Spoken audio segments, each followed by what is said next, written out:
All right, let's go to, all right, you know what, Frankie? We're going to do these next two guys together. This is a Okay. tandem, okay? Lump them in. This is, this is the quarterback situation now, which is what we're going to call it, the situation in Pittsburgh with the Pittsburgh Steelers. Yeah. Russell Wilson coming from Denver, which was a goddamn nightmare, to Pittsburgh. You've got Justin Fields coming from Chicago, which was definitely tumultuous. Let's just put it that way. Yeah. Coming to Pittsburgh as well. They got Justin Fields for a pack of cigarettes, man. I mean, what a great deal that was. Why wouldn't you do that? Why wouldn't you? Why wouldn't you do that? All right, let's start. We'll start with Russell Wilson, get into a few things, and then we'll talk about both of them together on this team and see what this looks like. But Russell Wilson, now with the Pittsburgh Steelers, he is currently named the starter. This is July. That could change. We'll be watching this very closely, obviously. Last year, he finished as the QB 14 in Denver, currently the QB 30. So absolutely zero risk here. This is a guy you'll be potentially streaming if he breaks out, not a guy you're going to have to draft. Frankie, what are we thinking with Russell Wilson? John, Russell Wilson is super, super interesting. I mean, for people, in my opinion, man, let's go back to last year. You mentioned he was QB 14. Right? He was in a shit situation and he got benched because of contract issues and still finished QB 14. So I want to make sure we make that concrete as hell. He did not finish the season not because of him, because of the organization. And he still finished with over 3,000 yards passing, 28 touchdowns, 8 interceptions, 341 rushing yards, and 3 rushing touchdowns. John, what Russell Wilson did last year was a monumental turnaround from the year before.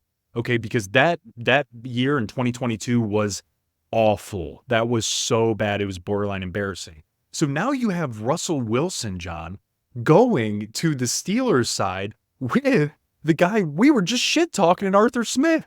And so here's Arthur Smith coming over to the Steelers. But the difference is, John, the Steelers ran by Mike Tomlin is a different beast. They have different players like that of George Pickens. They have Roman Wilson. They also have Najee Harris, Jaylen Warren, a significantly better defense than he ever had on that of the Broncos. Even though the Broncos came along much better towards the end of the year last year, it wasn't even close. So for me, man, I think this is really, really interesting. Now, again, I'm not sitting here saying I'm going to draft him either. Like, I want to be also crystal clear. So when we start looking at, okay, comparing Russell Wilson, man, to that of Justin Fields, John, I don't know. They are very similar in a lot of ways and very different. You have Russell Wilson, who, former Super Bowl winner, right, has been to multiple Super Bowls, has done his work, was a beast at Seattle, borderline. We could make an argument for a borderline Hall of Fame career at Seattle.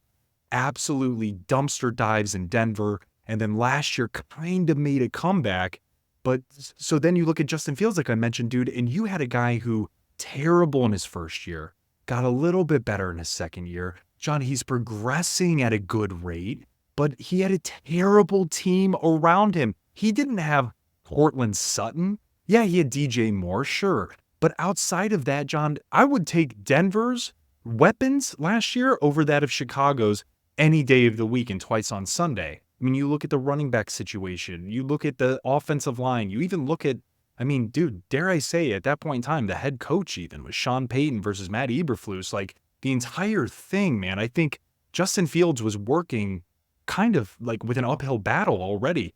And of course, as soon as he leaves, they get, right, Keenan Allen, Rome Odunze, DeAndre Swift, bolster the defense, create this Arsenal team around Caleb Williams. And of course that would happen. So now you're looking at the competition between Russell Wilson and Justin Fields. Justin Fields is a younger, faster, hungry-ass dude that has a chip on his shoulder versus Russell Wilson, who's doing push-ups and jumping jacks on an airplane, who's been around the bus twice as much as that of Justin Fields. So it's going to be really interesting, man. And I'm excited to see how this actually pans out, dude. Well, it's really interesting because, I mean, Russell Wilson right now is projected to be the starter. I don't anticipate that's going to change.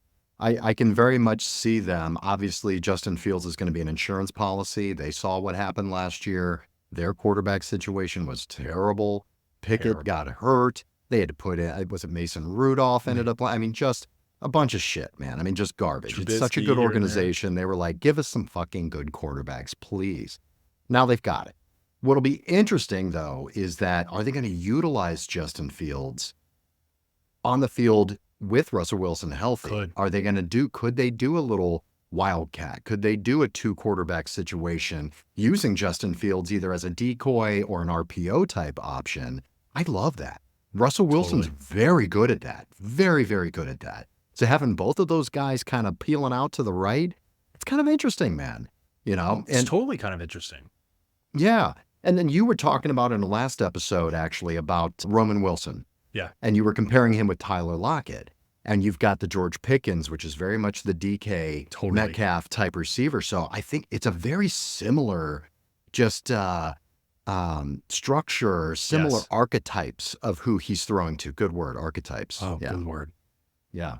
But those type of receivers, Russell Wilson, I think it fits right into his strengths. So Russell Wilson could be interesting. No, it's not a guy I'm drafting. No. But in a 2-quarterback league, Definitely. Superflex, absolutely. You go high on I can see myself right now drafting it in a Superflex league, taking one of the stud quarterbacks and then just waiting and loading up on talent in between. And then one of my last picks taking Russell Wilson as my QB2. I think there will be enough there. I think he will be a serviceable enough quarterback to be a good QB2. I agree. He could be at the top of that list. There is a little bit of rushing floor there. There are great weapons around him. It's a great organization with a very strong running offense as well, running game. So, yeah, I think it's interesting, man. I mean, is Justin Fields would you even take a flyer on him in a super flex, even as a third quarterback or anything? Yeah, I was going to say, as a third QB, absolutely. I think there's value there if something happens to Russell Wilson, if he's underperforming, if he gets hurt. We've seen, John, I think there was and I'll have to do my due diligence on this, but I'm 99% sure that I read something that basically said in the last few years, there's been more quarterback injuries than ever before. And what's interesting is that we've put their rules now in place to help the quarterbacks not get hurt as much, and they've been getting hurt more often. And so to that point, absolutely, man, Justin Fields could certainly be a guy that you look to just hold on to, see what happens. And I love your call out in regards to the Wildcat. I think it would be negligent if the Steelers didn't do that. You look at examples that this has worked. The Saints is a prime example of this with Taysom Hill, with that of Derek Carr. It's worked. You even look at the Browns, dumbing it way down. I'm not comparing Dorian Thompson-Robinson to that of Justin Fields. Justin Fields is certainly a better football player at this point in time than DTR is, but the premise applies. What I mean by this is when Deshaun was in, or at that point in time when Flacco was in before DTR got hurt, right? Flacco was the guy in the pocket, and then they would bring DTR in for goal line to totally be a wildcat type of player that can also throw. And so, John, I think that there could certainly be value with Justin Fields. And again, people are dogging this cat like Justin Fields wasn't that good. For me, man, Justin Fields was decent. He had 2,500 passing yards, 16 touchdowns, 9 interceptions, 657 rushing yards last year with 4 rushing touchdowns. John, there's something there. That's not nothing there, right? And so that's why I think that was an awesome call, because that could certainly be the way that this pans out. Maybe it's goal line packages. Maybe it's 3rd and short, 4th and short packages to where, oh shit, here's a guy that we've seen throw the ball, sparingly very well, but also seen the dude run the ball even better.